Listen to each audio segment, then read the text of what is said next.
you're 1,000% committed to the investment property journey and you're happy to sort of sacrifice living below your means, yeah, sure, you can definitely go further.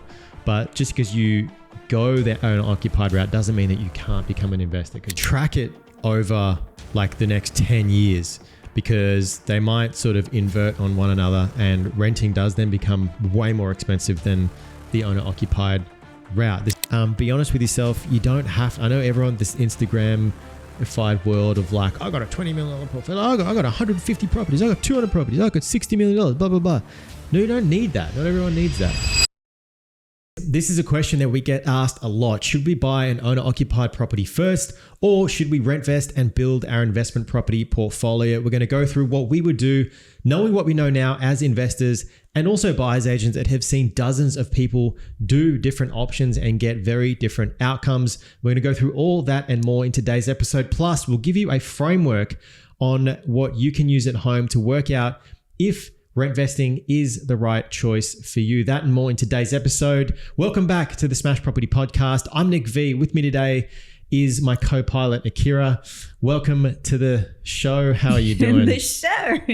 I'm doing well. Actually, I'm a bit fidgety. I'm not having coffee for a couple of days. So I'm feeling a little off, to be honest, but good. I'm nonetheless. not helping with that one bit. I'm the one making your coffees. So I'm like, that's terrible. I'm just smelling them at the moment. Yeah, I don't know what to say. Sorry. But it's funny when you realize that you don't have something that you have normally every day. Yeah, but caffeine withdrawals hit pretty hard. I think I've got caffeine withdrawals. But you're doing well. You're doing well. You look good. You sound good. And we're here. Today's episode is the owner-occupied route versus the investment property route.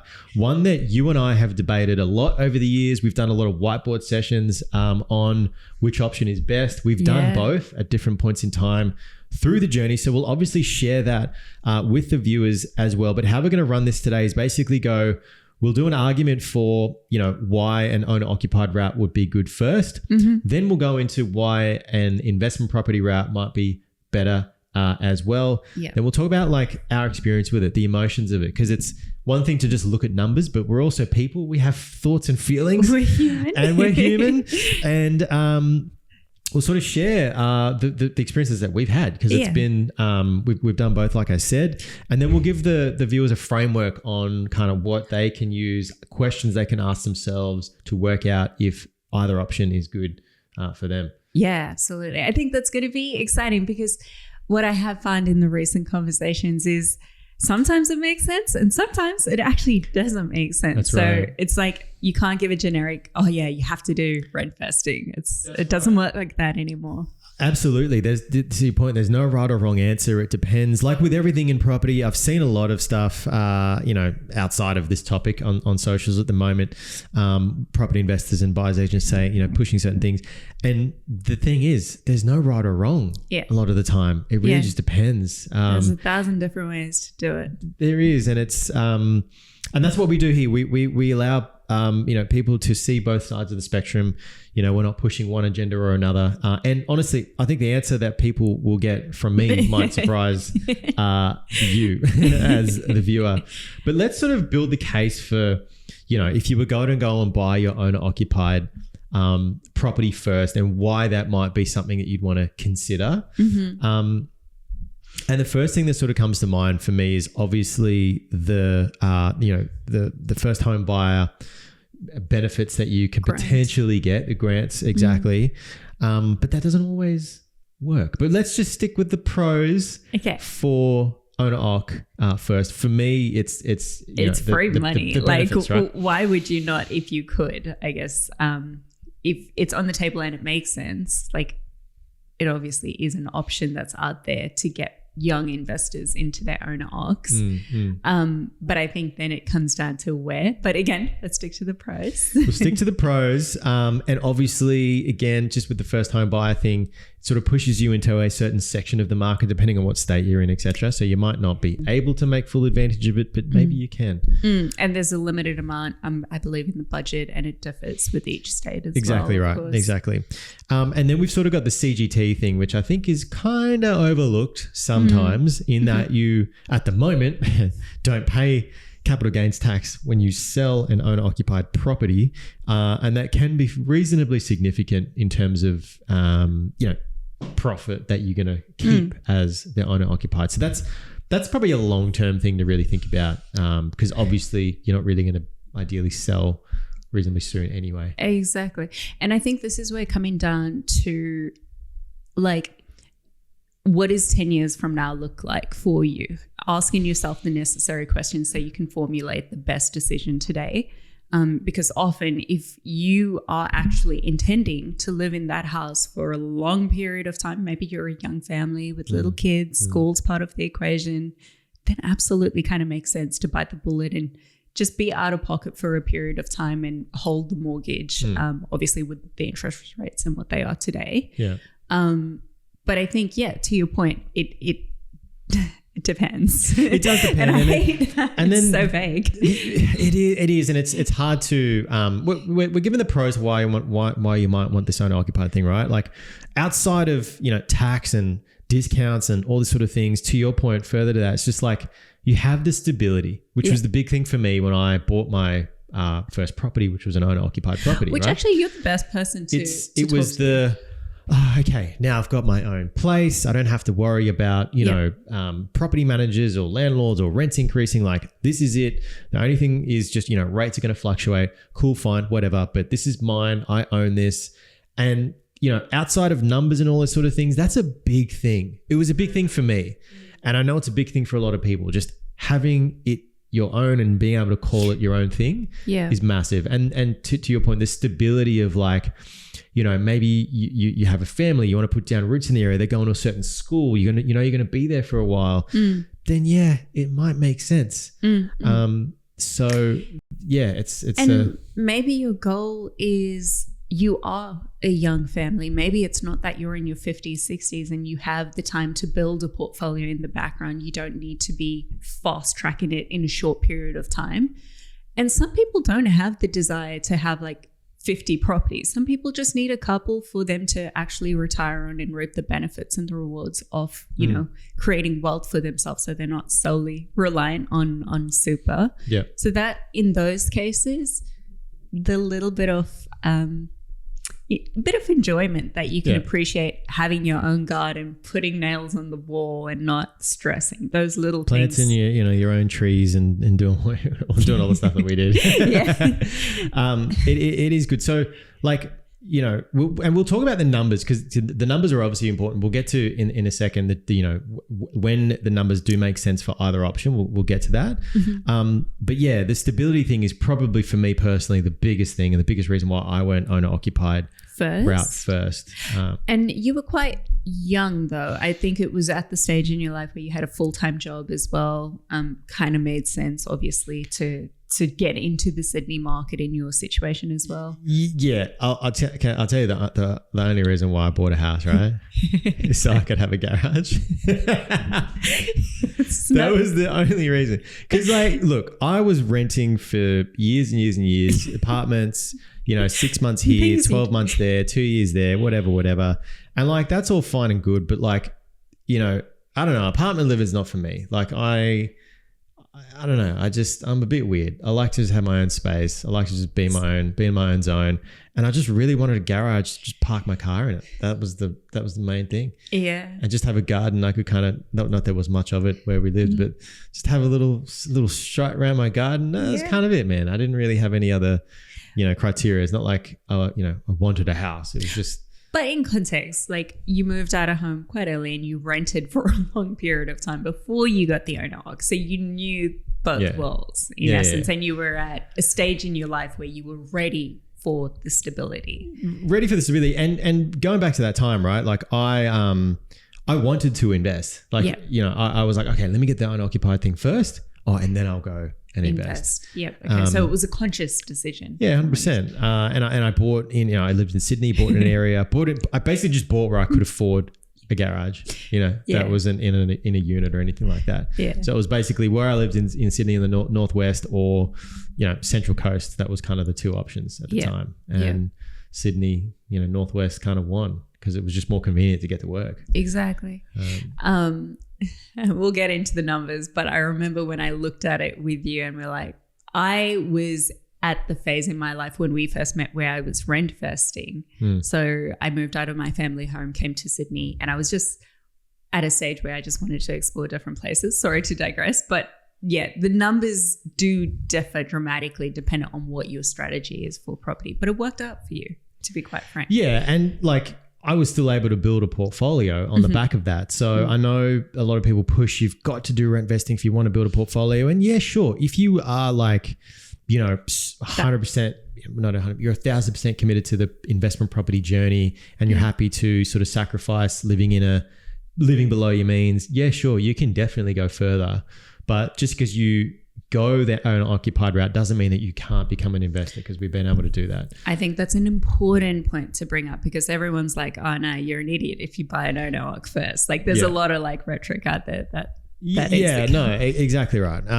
And so that's kind of the pros, like why you might want to consider doing the owner occupied thing first. Now, obviously, the case for investing or rent vesting is, you buy where you can afford or buy where the numbers make sense, and you rent where you want to live or where it's convenient for you. And this probably reigns true a lot more for people that live in capital cities, the Sydneys, the Brisbanes, the Melbournes, even the Perth at the moment, because buying an owner occupied property in those markets, maybe not so much Melbourne, but definitely Sydney, Brisbane and Perth, particularly if you want a house, you got to have a reasonably decent budget to be able to do that. And that's where it's like, okay, maybe rent vesting might work in that scenario. Yeah. And obviously understanding your timeline in terms of wanting to rent vest, like ideally, how long is it that you're wanting to kind of go down that route of just renting for a period? And I think maybe just to share a little bit with that, like the benefit is, to your point, if you have work close by, typically the lifestyle that you would have in capital cities is very different. Like you would be renting where, it's close to amenities, cafes, restaurants, going out, your job. That's where maybe being a bit closer, paying that rent and not having to commute so far makes sense as well. Yeah, I remember the days I was living in Neutral Bay in Sydney, like just literally across the Harbour Bridge. I was working in, Wynyard. Yeah. So I'd be like, you do your work, you finish, you have a couple of drinks in the afternoon, come home. Like it's just really nice lifestyle, really works. And then the other thing too is obviously you buy a property, you've got a tenant in there. Now, whilst they might not be covering all of the expenses, they're covering a pretty decent chunk of the mortgage, right? And that chunk is only going to get bigger and bigger as the longer you hold the property, right? As we know, the numbers get better and better. So you also got to remember that, your investment property numbers will continue to get better with the right market. And then the other thing too, like if you rent vest, like you buy in a market that you can afford and a market that's growing rapidly in value, typically, and what I've seen firsthand, for example, with the property we had in Sydney, is the properties we had interstate, for example, in Queensland and even Victoria and WA, were growing far greater and quicker than the owner-occupied property I had in Sydney. So you can really, just because the market might not be as expensive, you can still rapidly grow your wealth if you've picked the right market, you bought the right asset at the right price, more so than just buying in the city that you live in. Exactly. And it doesn't restrict you on options. Like if you do go down the route of rentvesting, you're basically open up to the whole country, essentially. So you can really focus on the numbers as opposed to any of your own personal kind of needs or wants in the property. Like you just have unlimited kind of scope to build a portfolio and grow your wealth. Whereas if it is owner-occ, you're going to have that emotional, I want my garden to look like this. I want my kitchen kind of set up that way, the configuration that, and Yeah, no, exactly. And this is where it could probably a good segue into the numbers, right? Like there is a point in which the numbers make sense for an owner-occupied property, and there's a point in which where it makes sense to rent vest. And the reality is when you're looking at it, you've got to go, okay, if I was going to go and buy an owner-occupied property in whatever area that you're looking at, versus rent, there's a quite easy way to do it, right? You look at what go on real estate and see what properties are for rent that you would like to live in. What are they asking in terms of rent each week, versus if you were going to go and buy in that area, what is the mortgage repayment really going to look like? And you can really see for yourself quite quickly is, hey, is renting cheaper than buying in this area, or is it the other way around? Because it's not always going to be the same case. Exactly. Because everyone's got different tastes, to your point, different needs and wants and desires for their property. And the thing is, there's so many variables, right? Because like if you're going to buy the property, there's going to be, in terms of your holding costs to actually live in the property, obviously you got to consider all the costs in terms of council rates, utilities and stuff like that. Obviously still apparent to a degree in renting. But also, like, what is your loan setup like? You're going to be obviously affected by the interest rate on top of that too. Yep. I think maybe just to share my personal kind of 2 cents on this, because I have kind of experienced both, is if you're a single, obviously in that early phase in life and in that situation, because this is what I experienced personally, I didn't know what I wanted. I wanted to explore Sydney. I didn't want to be kind of be held down by a mortgage. I wanted to know how the experience was from living in the eastern suburbs versus like the northern kind of beaches section.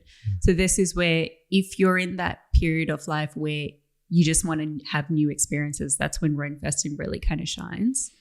And typically the numbers do work more in your favor, especially if you are obviously putting your money to work with buying interstate. Absolutely. And I agree. And just back on the numbers, right? Like, you know, like I said, you might look at rent, you know, now versus mortgage now, but track it over like the next 10 years, because they might sort of invert on one another, and renting does then become way more expensive than the owner occupied route. This is something that we got to look at, because the rent is not always going to stay the same. Yeah, the rent is going to continue to grow. And you were saying before we turn the cameras on, like if you're living in a high demand area and the rent's going to go up, you know, a couple of $100 every year or per week more, then hey, that might not make any sense. Well, I mean, I just think about my property that I had in Newcastle. Like when I first purchased it over like 6 years ago, I can't even remember now. It was renting for around $450 to $500. It's now renting at $780 to $800. So that's where like that's grown tremendously in that short period of time. Like think about the next 5 years from that point. So to your point, it will invert, but also it's funny. I remember this story back in the day. I don't know, you probably would have heard it, like rent money is dead money kind of thing. That's where it always just depends on where you're renting and what style of property you're renting. Because what I found for me, if I'm renting like an apartment, typically the rents are not crazy. But if you're renting a house, there's 2 people living in there, that's when you start to find the rent go up. And then it's kind of making sense maybe to get into a mortgage where, okay, maybe it's a couple thousand difference per month, but at least you're in the market gaining the equity in your owner occ, especially if you know you want to be there for 10 years plus. Exactly. And that was going to be my next point, right? Is like, yes, we're going to look at the cash flow numbers now of, okay, if I rent now versus buy now, what does the cash flow look like? But we've got to then look at what does the growth look like over those, you know, periods of times. If we're comparing, say, you know, renting in an area that we want to live and buying in a completely separate area, what does the growth trajectory look like? Because that net wealth position is ultimately what we're doing this whole thing for, right? So we want to sort of plan and track that, and or at least forecast what that might be to help us make the right decision. Yeah, I also, far out, there's so many parts of the puzzle. There's so many things you can consider. Because I'm just, as you're saying that, I'm like, I remember when you and I were doing a whiteboard session when you were in the owner occ, and I saw it as a rentvest. I'm like, oh, you could have been an idiot to do a freaking owner occ thing when I looked at the numbers, because your mortgage repayments were so high. And so again, it really just depends on where you're at in your journey. Do you want that stability, or are you kind of in a place in life where you're like ready to just grow your wealth and nothing's holding you back? For context on that, the actual scenario was this: we were looking at the numbers of the owner occupied property that I had at a time when the rates were going up, you know, a couple of years ago, and the rents hadn't really caught up yet. So there was this sort of lull in the market where you could get a rental way cheaper than you're going to get an owner occupied property. Exactly. This is why we say you've got to look at those numbers and make it make sense for your situation. And again, it's going to depend on the bloody market that you're in as well, because regional might be a completely different story. It's probably cheaper. Exactly. It is cheaper. Exactly right. And in a lot of regional scenarios, especially where we bought, it doesn't make sense to buy more so than rent. And then just before, I want to get into like our thoughts and views on what we would do, knowing what we know now in just a second. But there's obviously the borrowing capacity sort of conversation as well that needs to take place. Yep. Now, the high level is, you know, without providing any sort of financial advice or anything like that, or lending advice, is like, you know, what I found personally was that like my borrowing power was essentially eaten up by my owner-occupied property. Main reason is there's no tenant, right? I'm on the hook to go to the work to earn the money to pay the mortgage. That's the other right. Versus if you have, you know, a property that's got a tenant paying you rent, the banks are going to look at that slightly differently. And again, depending on your situation, overall situation, your broker and the banks you're working with, it can look more favorable to have an investment property rather than an owner-occupied debt, essentially. Yeah. And I think on top of that, far out, there is a lot. Like there's more things just coming to my mind. Like I was speaking to one of our clients recently, and we were chatting about it. And he is in the situation where he's got a young wife and they're married recently, looking to start a family. And he's like, I know I did the stupid thing of buying this house, but I was like, but to be fair, like you've kind of got that box ticked now. Like you've grown your equity. So now you're leveraging that owner-occ that you're in. You don't have to continuously be on that hamster wheel for this portfolio to do something for you to get into the owner-occupier. You're kind of set. It's done. You're happy. You're content. Now it's just with this portfolio, with this position that we're in, just continuously growing over a long period of time. And that's what he wants. He doesn't want high risk buying, selling, renovating. He just wants simple, clean, just store it in the background while I'm working full time. Yeah, no, love that. And it makes a lot of sense for people. So if you're getting some value out of this video, appreciate a thumbs up. Consider subscribing if you haven't already. I know we've got 4,000 subscribers, which is still pretty cool. I mean, there was a time when we had like 400 and I was like, well, is this ever going to grow?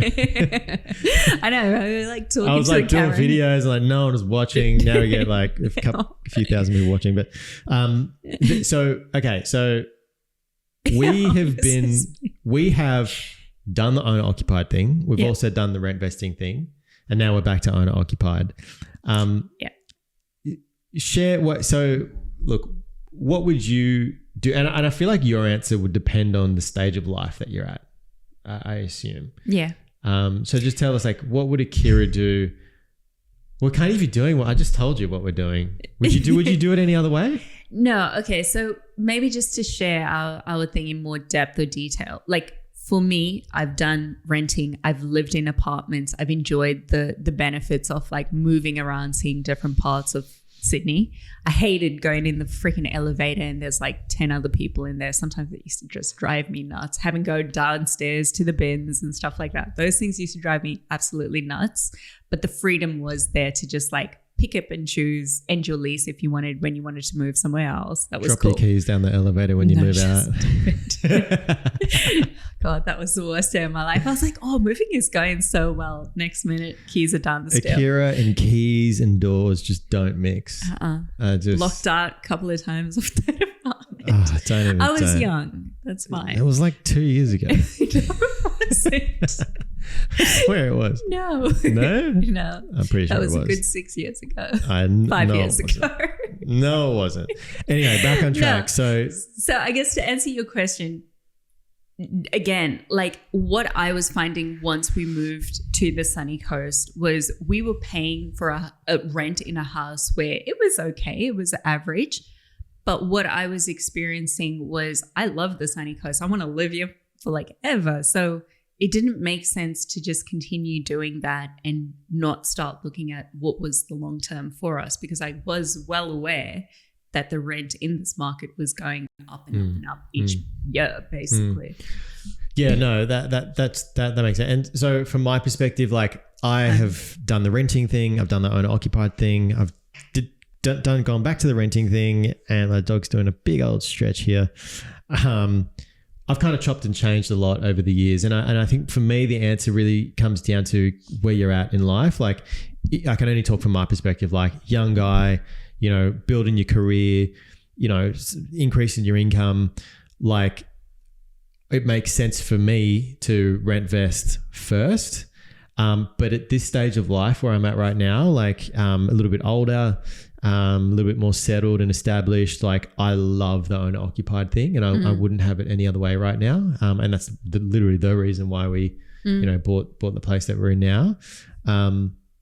Because I hate to say it, but I felt like, you know, you're getting inspections done and like property managers, we had a shit landlord as well, like rocking up and if you're a landlord, don't rock up to your property unannounced. Just don't do that. All right. This dickhead was doing that. And it just felt like, you know, like a kid, you know, when you sort of, your kid and your parents come into your room and like clean your room and this, that. It's like, kind of felt like those kind of vibes. And I'm like, I'm a grown ass. I don't need this shit. What am I doing? The property's fucking immaculate. What you know what I mean? Yeah. And so I just don't want that. Don't need it. So like, you know what? I'm going to go get my own occupied property, knowing full well that we probably could have extended our investment property portfolio slightly further. But, you know, we often, and this is probably another whole topic in itself, like when is enough enough? Actually, and that's a good question. When is enough enough? In terms of building your wealth and your properties and that sort of thing. And, you know, actually had a chat with, you know, our broker the other day, and he was like, you know, what are your sort of goals? And, you know, for me, this stage of life, like it's about lifestyle. It's about, you know, the enjoyment and having the freedoms of all of the things you've sacrificed over the last 15, 20 years and starting to enjoy those sort of things. Because yeah, sure, you could, in my head, I'm like, yeah, I could continue on that hamster wheel and continue growing and building. But like, is it 10 million? Is it 20 million? Is it 50 million? For me, I don't have any desire. That's just if you go past that point, for me, it's just ego driving you to that point, and I don't really feel the need for that. Sorry, so it's a long-winded way of saying, as a man of 37 years on this earth, I'm a owner-occupied guy right now. Yeah, exactly. Yeah. And I do agree. Like it is kind of. I had a lovely gentleman that I was speaking to this morning, and I think he's in his 50s. And he lives in Bondi with his wife. He's got a lifestyle business. And he's like, I've just got a lot of cash in the bank and I need to do something with it. What a great problem to have. I know. But his thing was like, I don't care about how many properties it is. The less, the better, the less headache. It's just about the value. I'm like, oh my God, you're speaking my language. Because you get all these people doing more than they need to, and then they get stuck on that wheel of like driving themselves nuts, and they're not actually happy. Yeah.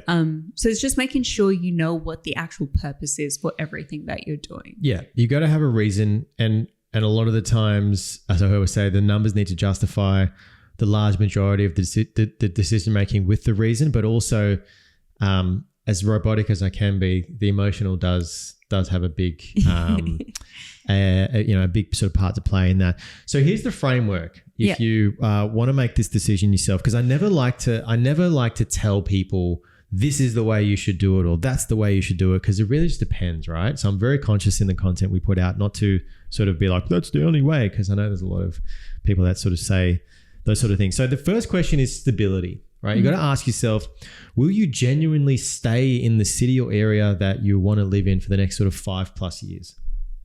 Right? That is going to really dictate which route might be beneficial or better for you, right? And if the answer is, yeah, you're going to stay in that location for the next sort of 5+ years, then maybe owner occupied might sort of win that sort of argument and that sort of question, right? That's probably the first thing. The second thing is discipline. So without a mortgage forcing you, will you actually save and or invest the difference? So for example, if rentvesting is the cheaper option, right? Are you actually going to take the difference that you would otherwise be putting on your mortgage and do something good with it, right? That's the question. Are you going to be disciplined enough? Are you hungry enough to rentvest, live below your means, take the difference and either go and save for a deposit or put it towards another investment? Because that's ultimately the whole reason why you want to be rentvesting in the first place. I can't tell people what to do. But if you can put away money for buying an investment property, try to do that, because if you're on that hamster wheel for just renting and you don't have an exit route, that's when things get a little bit scary. So even if it's a 200K, 250K purchase, who cares? Just do it. At least you've got something parked in the background. Because that's when the argument of rent money becomes dead money if you're not doing anything good with it. Yeah. So the third thing is the emotional drivers. Like, do you need to own where you live, or can you separate your home from investment? So again, just to the point we were making earlier, right? Like, do you really have that emotional drive to where you live is got to be your own home? It has to be yours. Answer that question truthfully and see what your heart really desires, because it's important, right? We are here for a limited amount of time. The fourth one is serviceability, and this is probably a really important question. And have a chat with your broker. They'll be able to run a scenario to go, hey, if you bought an owner-occupied property, this is what the numbers look like, versus if you bought an investment, this is what the numbers look like. And if you bought one property, you can get into your second. Those sort of things you want to understand. The outcome of that. Yeah, absolutely. And just whiteboard it. Like, put in your utilities, your cost for driving to and from work. If you're closer, like, make sure you account for everything when you do that. And then the fifth and final question is like the horizon and the ambition that you have. Like, how many properties do you want to own? To your point, and to the point I was making earlier, like, not everyone wants to have a $20+ million property portfolio. Some people really only just need 2, 3, 4 properties max to really have the goals achieved that they're looking to achieve, right? So be honest with yourself. Do you want to be on this hamster wheel of building your property portfolio? Because it does take time, man. This is takes energy. Takes time, energy, commitment, dedication, sacrifices. Building your income. You obviously got to go and do that somehow, whether it's a new job, your career, putting energy towards that, or a business. It's not easy. So be honest with yourself. You don't have, I know everyone, this Instagram-ified world of like, I got a $20 million portfolio. I got 150 properties. I got 200 properties. I got $60 million, blah, blah, blah. No, you don't need that. Not everyone needs that. Yeah. It's inspiring, but not everyone needs to reach those levels. Yeah. If you are even truthful about how many properties you own. So that's the 5-question framework that you can use if you're listening at home on the way to work around, is this good for you or not? And I think, look, I'm going to throw something in here as well. You will find, I have found, speaking to very many different investors, that sometimes as a couple, it's very different or very challenging to figure out what the best option is, because, there's typically someone in the relationship is really hyper-focused on growing wealth, and then the other person is in a situation where, they're looking to start that stability phase in their journey. So also just making sure that as a couple, you ground yourself to what the 10 years is or the bigger picture is. What's ours? Who's driving who here? I think we're pretty similar. Yeah, I think we're on the same wavelength, which is... Because we know when enough is enough and when to enjoy life too. Yeah. Oh, I don't know. We still haven't shared with the audience, like, the buying the property that we did. I don't even know if we should, man. Like, no, but like, I'm talking like the Amex, the bank account, like the whole shebang, bro. I want to get jail. No, I'm kidding. I shouldn't say that. Well, we settled on it and they can't do anything now. And not that we did anything wrong, guys. We just pushed ourselves a lot. So yeah, that's probably a separate conversation. So look, if you're listening and you're still not sure, owner occupied investment, if you do want the investment route, how do you structure the portfolio? How do you build it? That's where we specialize and can come in and really add some value to your property investing journey. So if you are on YouTube or Spotify, there is a link in the description that will allow you to book a call. This call will go directly through to Akira. You'll speak to her. She's the co-founder of the business. Obviously has a lot of property investing experience and knowledge, and can really talk through 3 things with you. Where do you want to be, truthfully, in your own desires? What do you want to do with property? Where are you right now? And then thirdly, are we the right people to help make that happen? And if we are, we'll explain what the next steps really look like. So YouTube, Spotify, link in the description. If you did get some value and you made it this far in the video, I appreciate you, because like 80% of people drop off in the first few minutes. So if you're here, and I know there's some OGs that that do get to this end. So I appreciate you for listening for this long. That's all we have time. Thanks, Akira, for joining us this week. If there's any topics or episodes, any topics that you want us to cover, leave a comment. We'll get to them and smash them out. But that's all we have time for. Thanks so much for watching. Until next time, I'm Nick V. This is Akira. Catch you soon. Thank you.